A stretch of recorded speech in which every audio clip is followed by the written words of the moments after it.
Hola, soy Mauricio José Schwartz y esto es El Rey va desnudo a fondo. Este es nuestro planeta, el planeta de todos.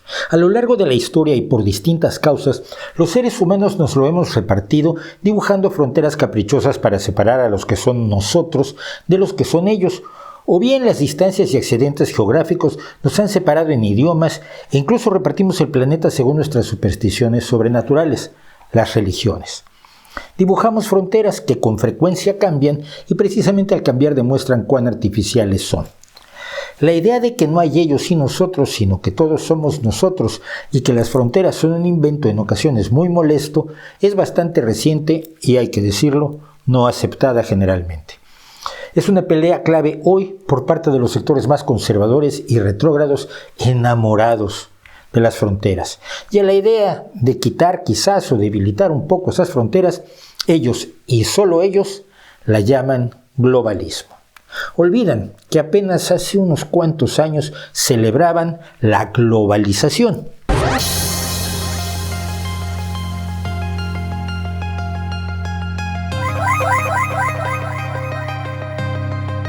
A fines del siglo XX en muchos países y bajo el influjo de los economistas neoliberales de Estados Unidos se promovió la desaparición de las leyes, aranceles y regulaciones que impedían el libre flujo de bienes, capitales, servicios y tecnología entre distintos países. Todo esto bajo el impulso de Ronald Reagan, presidente de los Estados Unidos de 1981 a 1989, y de Margaret Thatcher, primera ministra del Reino Unido de 1979 a 1990, los dos convencidos neoliberales que trabajaron juntos para forjar una nueva realidad económica en todo el mundo. Para el neoliberalismo, los procesos del mercado todos deben darse sin intervención de la sociedad organizada en un Estado o gobierno, por democrático que sea este. Según su dogma, el mercado libre llevará a la humanidad al paraíso y por lo tanto todo lo que disminuya la libertad del santísimo mercado es el enemigo, Satanás, el apocalipsis. Es una utopía socioeconómica de la misma especie del marxismo, el anarquismo y otras que prometen todo y hasta hoy no han cumplido mucho que digamos. En esas décadas de 1980 a 1990 se dio un combate internacional, decíamos, para liberar al mercado. ¿Liberarlo de qué? De todo. Salarios mínimos. ¡Qué imposición! Leyes sobre la duración del trabajo, 8 horas diarias, 6 días a la semana. ¿Cómo se atreven? Leyes de seguridad laboral. Si los trabajadores en mi fábrica quieren protección para que las máquinas no los dejen como a Quasimodo el de Notre Dame, ¡que la compren!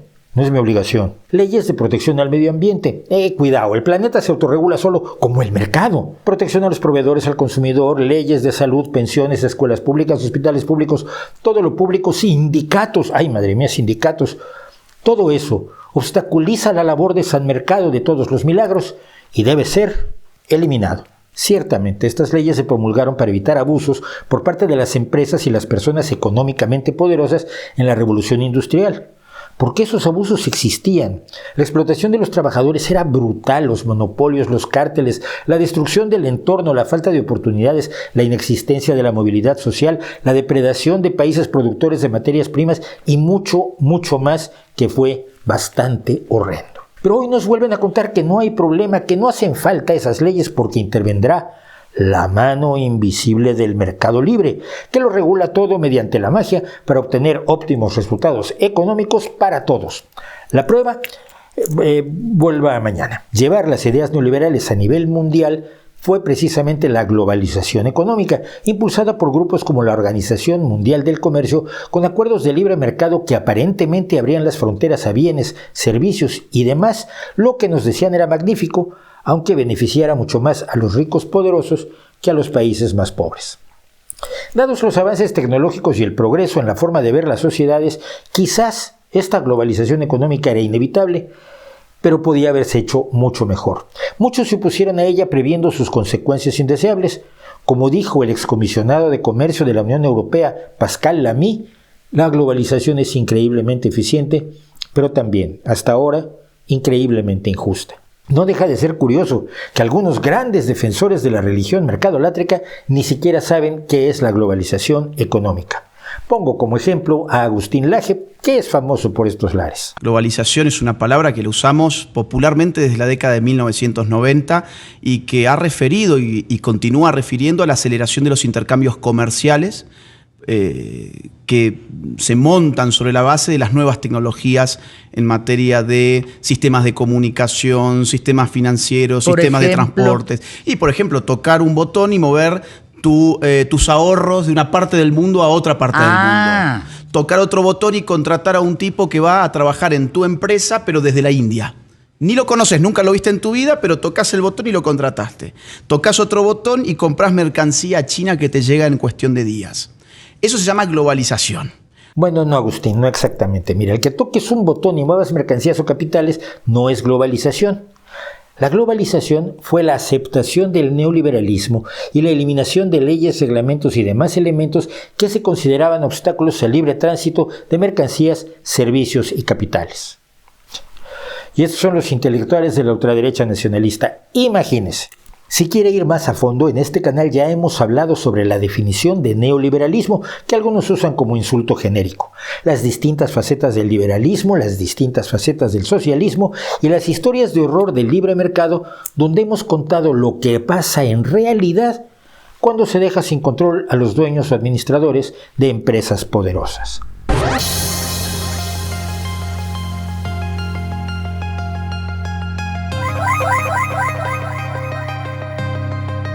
Pero durante la globalización ocurrió que junto con las mercancías y los servicios e inversiones que ahora podían moverse entre cada vez más países con cada vez menos restricciones, también se empezaron a mover ideas, personas, proyectos e ideales críticas a la globalización misma, al neoliberalismo y a la adoración ciega al mercado. Y a la caída de las fronteras por cuestiones de mercado, como ya había ocurrido con la Comunidad Económica Europea, que nació como un acuerdo para liberar el mercado del carbón y el acero en Europa, siguieron ideas peligrosas, como borrar las fronteras para el paso de personas, crear una comunidad internacional y defender valores comunes como los derechos humanos, la democracia y el Estado de Derecho, que fue el motivo por el que se formó la Unión Europea en 1993. Y eso ya no le gustó tanto a los anteriores defensores de la globalización. Mientras tanto, la ONU, creada fundamentalmente para tratar de parar las guerras que habían asolado al planeta y que en la Segunda Guerra Mundial habían llegado al horror con la muerte de entre 21 y 31 millones de seres humanos,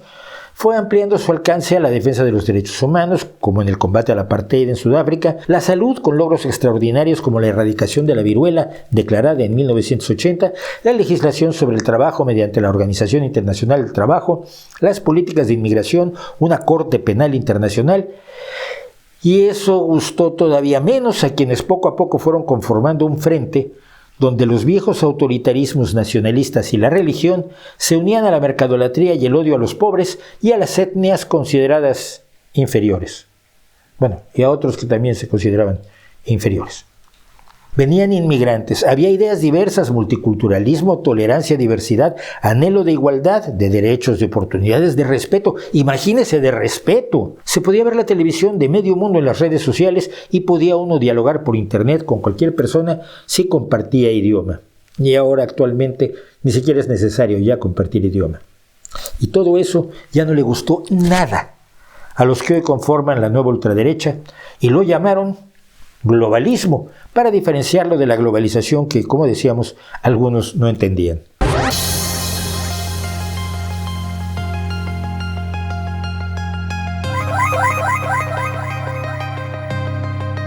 Así como hubo teóricos y artículos y libros promoviendo la globalización económica, hay que señalar los nombres de las personas que teorizaron sobre esto que llaman globalismo.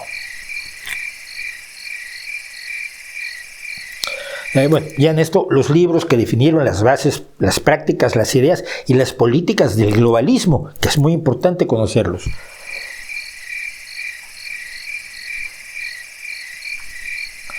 Efectivamente, no los hay.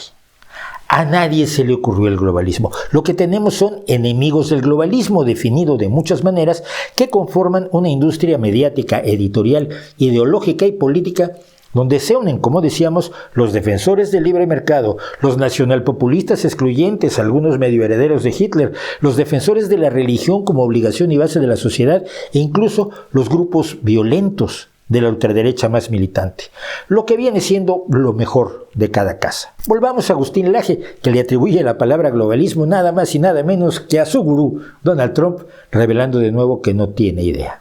Globalismo es esta palabra que dices instituida por Donald Trump. Bueno, ¿la empezó a usar? La empezó a usar para describir un fenómeno político. Ajá. ¿Cuál es ese fenómeno político? El de organismos internacionales que crean agendas políticas que las naciones no discuten pero deben acatar. Otra vez, y como siempre pasa contigo, Agustín, no. Ya en 1999, mucho antes de que Donald Trump quisiera ser presidente de nada, había estudiosos señalando que la globalización estaba llevando a lo que definían como un globalismo progresista. Por ejemplo, al denunciarse las atroces condiciones de trabajo con las cuales se producían, zapatos o ropa en talleres infectos, muchas veces con trabajo infantil, siempre con salarios miserables en países globalizados del tercer mundo y que se vendían en el primer mundo a precios ligeramente diferentes. Como decía en 1999 William K. Tabb, profesor emérito del Queens College y de la Universidad de Nueva York, había escándalos como que Disney pagaba 6 céntimos en Haití por prendas de ropa que vendía en Estados Unidos por $19.99. Pero ahora nos podíamos enterar y podíamos protestar. Decía que nadie se puso a inventar el globalismo y hacer un marco teórico. Era un desarrollo evidente, tan inevitable que hasta yo me di cuenta. Y cuando llegué a España, precisamente en ese 1999, propuse a algunos ayuntamientos de por aquí celebrar un festival que se iba a llamar La Otra Globalidad. La globalidad del intercambio de ideas, de personas, de música, de artes plásticas, de visiones fotográficas, de proyectos sociales y todos los etcéteras que se le ocurran a usted y que conforman la esencia de la vida humana más allá del mercado. No tuve suerte. Pero el globalismo se dio de manera natural en el desarrollo socioeconómico y político del planeta después de la Segunda Guerra Mundial y se agudizó al final del siglo XX con la caída del bloque soviético. Por otra parte, desde la década de 1940, el término globalismo se ha usado para denotar diversas ideas. Por ejemplo, la intención de describir y explicar el planeta en su totalidad, o la política que pone los intereses de todo el planeta por encima de los de las naciones individuales, e incluso, porque nunca falta un rancio comunista que proclama desde su paquete original sin abrir, era la última etapa del imperialismo. Pero no vamos a hablar de nada de eso, sino de este proceso que creo natural, que es el globalismo. Sin embargo, oponerse a un proceso natural e inevitable no tiene mucho futuro en los negocios ni en la política. Había que crear algo más interesante. Una conspiranoia, y el que la lanzó fue Alex Jones, ese hombre al que la revista Rolling Stone llamó el hombre más paranoico de los Estados Unidos, famoso por haber perdido hasta la camisa en un juicio por afirmar que el tiroteo escolar de Sandy Hook, donde perdieron la vida 20 alumnos y 6 profesores, había sido una puesta en escena del gobierno para quitarles las armas a los estadounidenses. Y se dedicó a perseguir miserablemente a las familias de las víctimas durante años. Este personaje promueve todo tipo de conspiraciones referidas por igual al bombardeo de Oklahoma por parte de personajes de la ultraderecha, los ataques del 11 de septiembre, la llegada del hombre a la luna y, sobre todo, la idea de que varios gobiernos y grandes empresas están coludidos para crear un nuevo orden mundial. Conspiranoia que, por cierto, ya repasamos en este canal, pero un nuevo orden mundial globalista. Laje, pues, no se enteró de que su conspiración le empezó Jones en 2002, pero bueno, no se entera de nada porque finalmente a su público no le interesa que él se entere, porque ese público no quiere enterarse, sino emocionarse en su lucha contra los malvados del mundo, de los que los va a salvar Agustín Laje.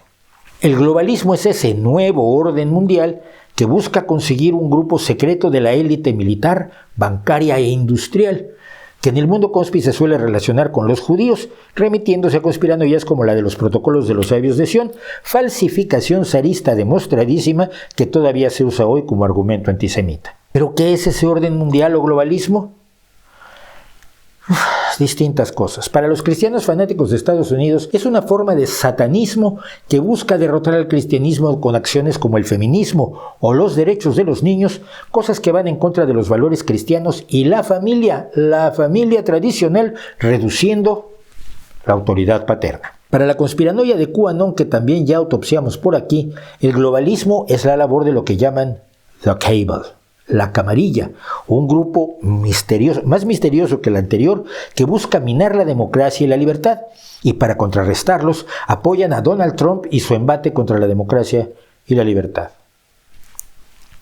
El primer ministro húngaro de ultraderecha, Viktor Orbán, acude a lugares comunes antisemitas para defender su conspiranoia de que hay una red mundial controlada por, no podía faltar, George Soros, cuya historia curiosamente también hemos ya repasado por aquí. Y el partido nazi español Vox grita globalismo o patria, mientras grupos ultracristianos como Hazte Oír ensalzan a Putin y su nacionalismo militarista depredador, pero eso sí, antiglobalista. Si con todo esto usted empieza a sentir que el asunto ese del globalismo es una especie de espantajo para todos los sustos, está acercándose a la verdad. Cada conspiranoico, cada fanático, cada persona disociada de los hechos de la realidad y casi cualquier ultraderechista utiliza la palabra para que incorpore sus miedos más profundos.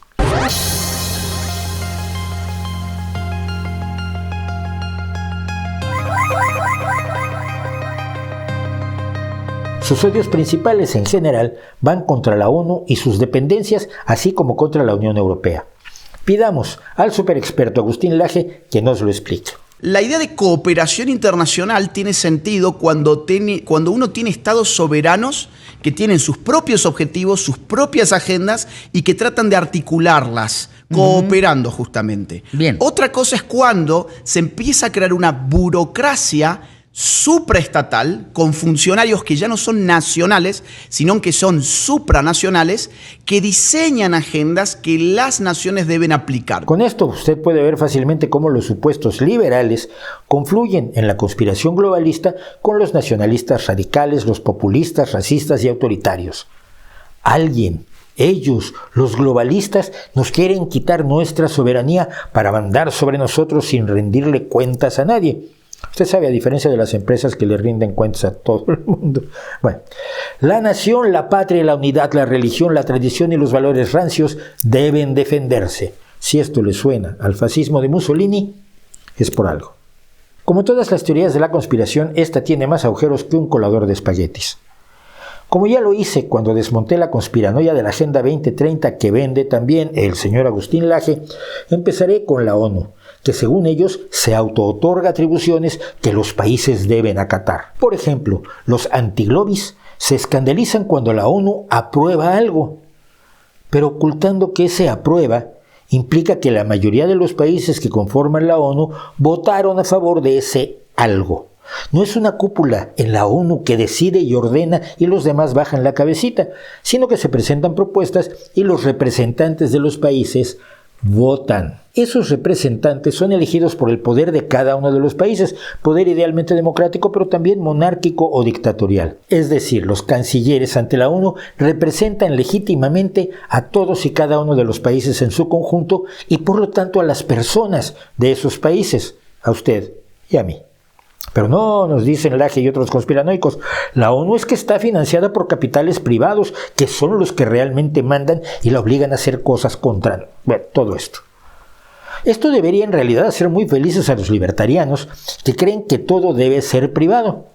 Pero en este caso, si fuera así, no les gustaría, porque dicen los capitales privados en cuestión son malignos.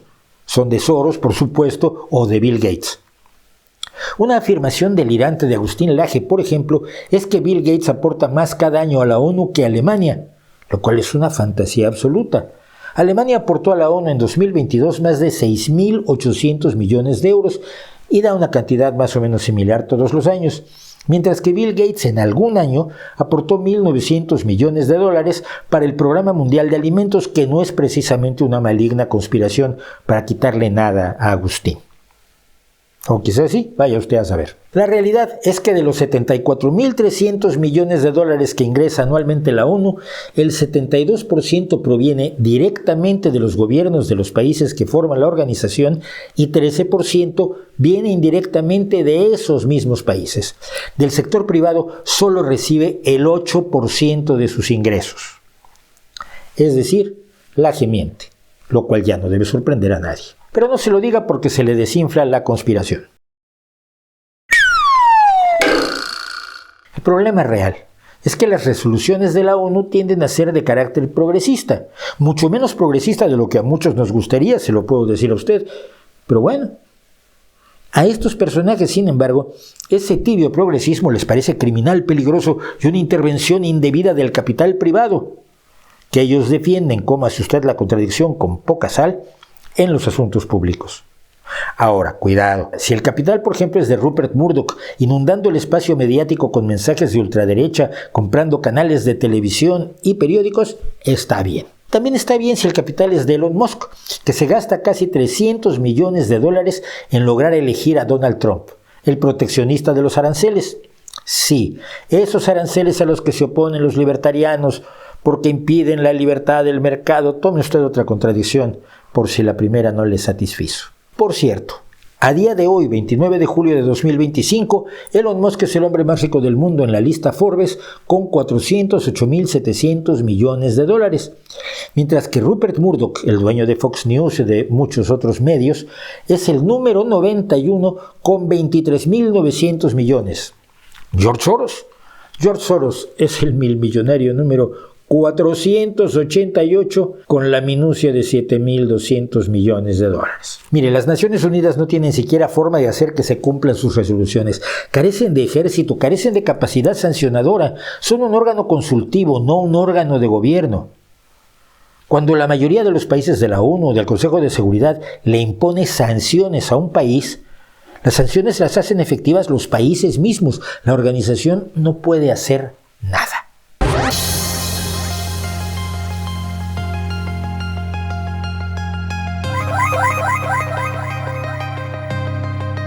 Algo similar pasa con el Foro Económico Mundial de Davos, Suiza, señalado por la izquierda extrema como un truco sucio del capital más voraz para perpetuar la explotación, y señalado por los conspiranoicos del antiglobalismo como un truco sucio del globalismo para mandar sobre todos los países. Dos frases descontextualizadas recientemente han dado alas a los propagandistas de ambos bandos y seguramente usted las ha escuchado. Se dice que lo que quiere el Foro de Davos hacer es que no tendrás nada y serás feliz.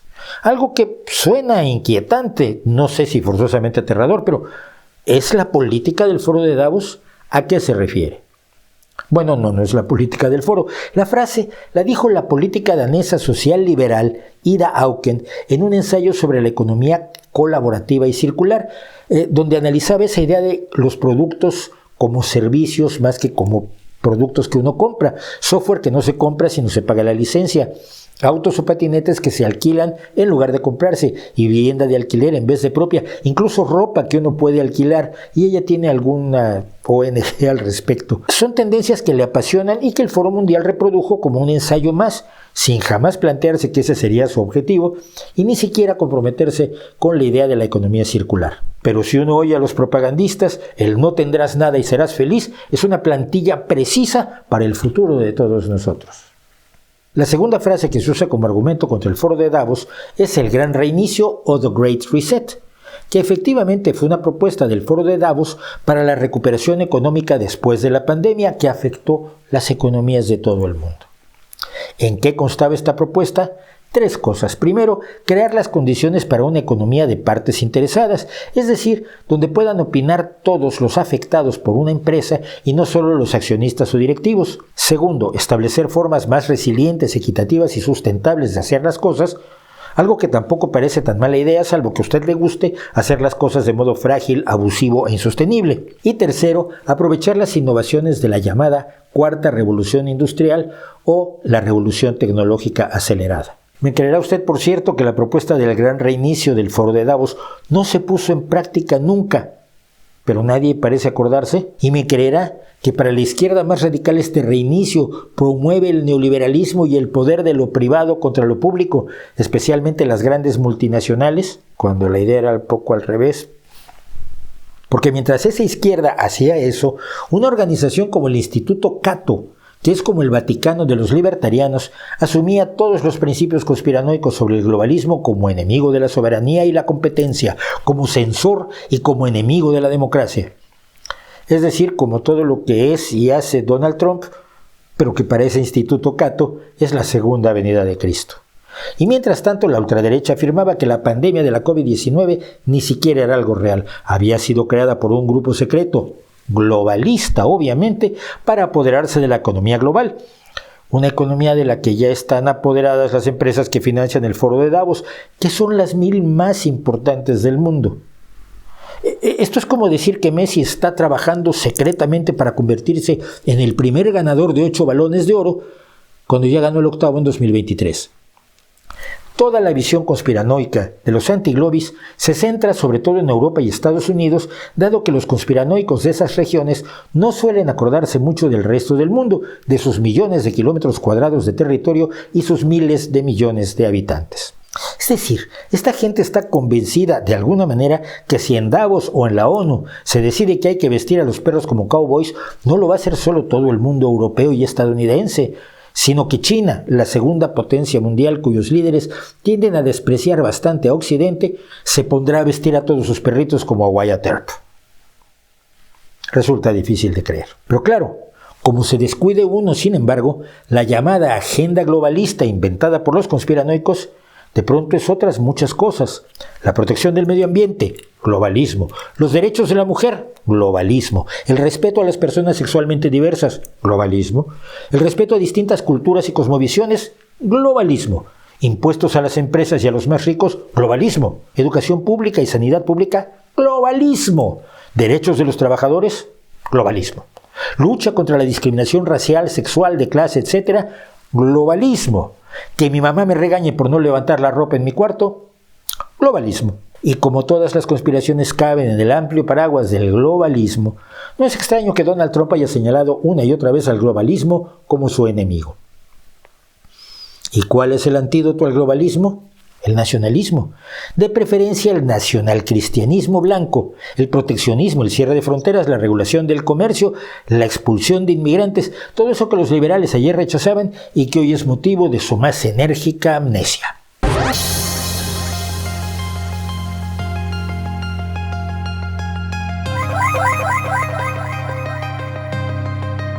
Más allá de las mentiras que, como hemos visto, permean el tema del globalismo, y queda mucho que no hemos comentado, lo que queda claro es que todo el entramado propagandístico del esperpéntico amaciato entre liberales y fascistas, pese a que Juan Ramón Rayo afirma que el liberalismo es antifascista, algo que quizás en un pasado fue, pero esa agua ya pasó bajo ese puente, todo ello existe para que usted le tenga miedo al globalismo y a todo lo que le dicen que significa. Si se habla de derechos de los intersexuales, le dicen que lo quieren obligar a usted a ser homosexual y a que su perrito sea transexual.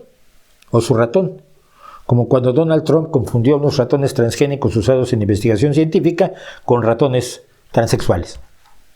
Si se habla de derechos reproductivos de la mujer, inmediatamente gritan ¡aborto, aborto!, para que no se note que las mujeres tienen docenas de opciones para afirmar su derecho a embarazarse cuando quieran, sin necesidad de acudir al aborto. Si se habla de derechos de los migrantes, se grita que se quieren fronteras abiertas, que por supuesto nadie quiere y nadie ha propuesto. Bueno, quizás algún loquito. Todo se ve teñido por la más delirante y babeante propaganda. Al parecer, los antiglobalistas quieren echar atrás no el reloj, sino el calendario. Digamos algunos años antes de 1789, antes de los derechos humanos, antes de la democracia moderna, antes de la Revolución Francesa y la Ilustración. Conservadurismo, tradicionalismo, religionismo, reaccionarismo y autoritarismo disfrazados de liberalismo. ¿Qué hacer entonces? Sacudirnos el discurso de los mercaderes de la adrenalina, los tratantes de miedo, y abordar la realidad de modo sereno y racional. ¿Es todo bueno o todo malo? No.